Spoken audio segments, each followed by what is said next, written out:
রোজা রাখা অবস্থায় যদি কোনো ব্যক্তি খানের মধ্যে তেল দেয়, তাহলে এমত অবস্থায় কি রোজা আপন অবস্থায় বহাল থাকবে নাকি রোজা ভেঙে যাবে? উত্তর হলো, যদি কোনো ব্যক্তি খানের মধ্যে তেল দেয় এবং সেই তেল মস্তিষ্কে যেয়ে পৌঁছে, তাহলে এমত অবস্থায় রোজা ভঙ্গ হয়ে যাবে। এখন বর্তমান সময় দেখা যাচ্ছে, বিজ্ঞানীরা, ডাক্তাররা বলে যে খানের মধ্যে যদি তেল দেওয়া হয় তাহলে সেটা মস্তিষ্কে পৌঁছার কোনো পন্থা থাকে না। এদিকে লক্ষ্য করলে এটাও আবার ফতোয়া দেয়া যায় যে রোজা ভাঙবে না।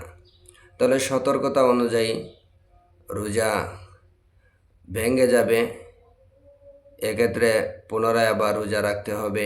মশলাটি উল্লেখ করা হয়েছে রদ্দুল মুখতার 3 নং খণ্ড 367 নং পৃষ্ঠার মধ্যে, ফতুল কাদিরের মধ্যে উল্লেখ করা হয়েছে 2 নং খণ্ড 345-46 নং পৃষ্ঠায়, আল ফিকহুল হানাফি এর মধ্যে উল্লেখ করা হয়েছে 2 নং খণ্ড 652 নং পৃষ্ঠার মধ্যে, ফিকহুল নাওয়াজিল 1 নং খণ্ড 299 পৃষ্ঠার মধ্যে উল্লেখ করা হয়েছে সতর্কতাবশত রোজা ভেঙে আবার কাজা করতে হবে।